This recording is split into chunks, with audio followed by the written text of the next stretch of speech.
EDSI, may future investment na. EDSI, sobrang hectic ng schedule.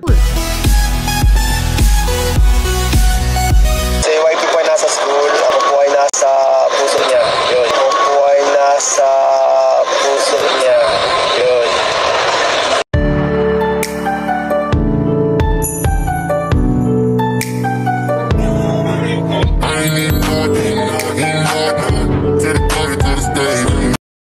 Kamusta po mga kalingap? Muling nagbabalik ang inyong lingkod mini vlog, naghahatid ng update patungkol sa mga kalingap. Kung bago ka pa lang sa aking channel, mag-subscribe na at huwag kalimutang mag-like para lagi kayong updated sa aking mga videos.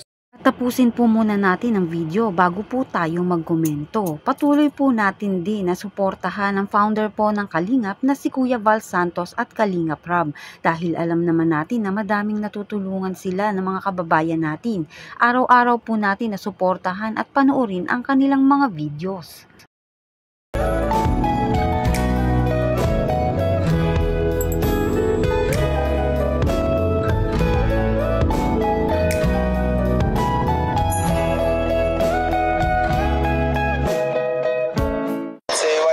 Sa school, ako po ay nasa puso niya. Yun. Yeah, boy.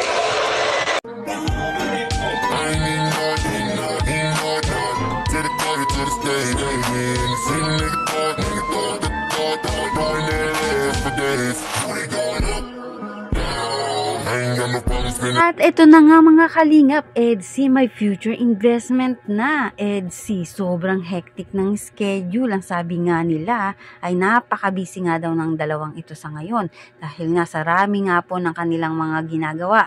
Gaya na nga lang po ni Kalingap Edu, napakarami ring schedule. Alam naman natin na 2 years na nga po si Beyonce sa Kalingap. At 2 years na rin syempre ang kanilang love team. At tinatanong nga ng mga ating mga nagmamarathon, ng mga nanunood kung kailan nga gaganapin ang kanilang monthsary. At ito nga ang sinabi ni Kalingap JJ. Kasi papunta po sila Kuya Eds, pagka-uwi namin ng Singapore, 21. Alam ko po 21 po ang nila eh.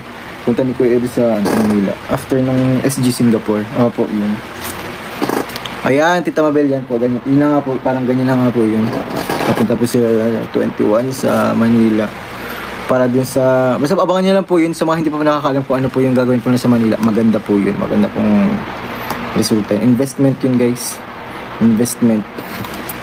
Yun na yung clue, investment yun. Investment po yun para sa kanila. Investment. So ayun, bukas. So ayun. So ayun na nga po yung kanina. Kanina guys. Mamartes Franco, shoutout po. Nag-camera man tayo na hindi natin inaasahan. Sa hindi makakasama si Ben. Busy daw po si Beyonce po daw. May street dancing po sila. May street dancing po sila. Siguro, mga street dancing guys, usually, inaabot niya ng mga alas 10 ng gabi sa pagpapractice. Mga ganun. Alas 10 ng gabi sa pagpapractice. At yan nga mga kalingap, narinig po natin ang sabi nga po ni Kalingap JJ, kahit nga si Beyonce ay sobrang nga pong busy dahil nga po may street dancing sila. At syempre hindi naman ganun kadali ang mag-practice ng mga ganon. At si Kalingap Edu naman ay busy din. Ganun nga din po mga kalingap si Kalingap Rob. Kaya malamang sa malamang mamumove po ang monthsary ng EDSI. At kahit naman po mamove yun ay matutuloy at matutuloy po yan. Kaya ito naman ang pahayag ni Kalingap JJ kung kailan nga mamumove ang magiging monthsary ng EDSI. Sila sa Manila eh, Kalingap Rob. Sabi pala po sa akin kanina.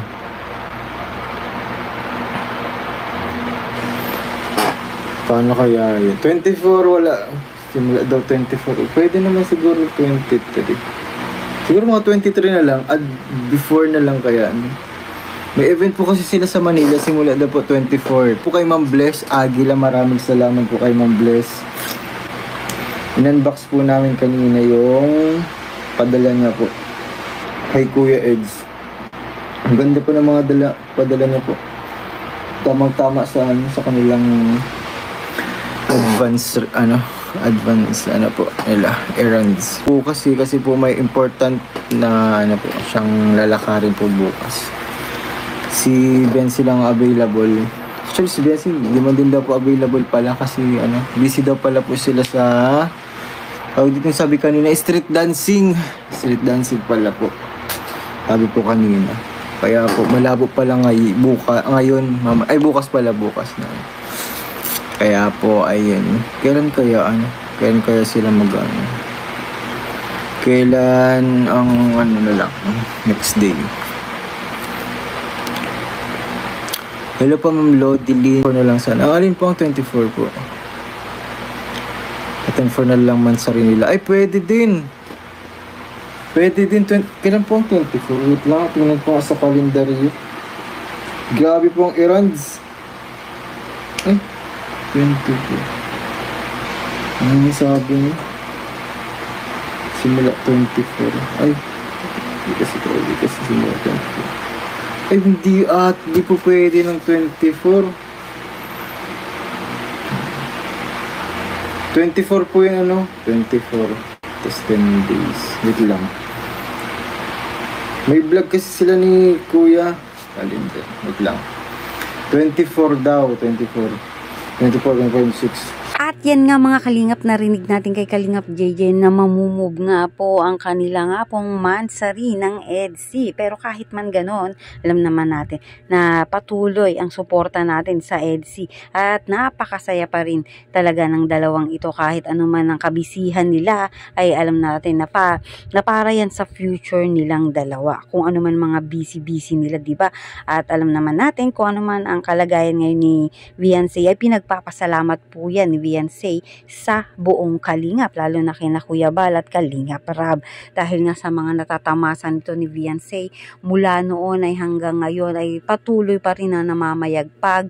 Maraming tumutulong, patuloy pa rin tumutulong ang mga sponsor, nakakapag-aral ng maayos si Viancy. At si Kalingap Edu ay patuloy pong sumusuporta dito nga po kay wifey natin. Kaya hindi natin kailangan mangamba kung hindi mamatuloy ang mga Mansari nila dahil alam naman natin na solid ang EDSI pagdating po dyan at napatunayan na po natin yan. Kaya mag-antay-antay lang tayo at sa susunod na mga vlog at mga announcement ay malalaman naman po natin yan.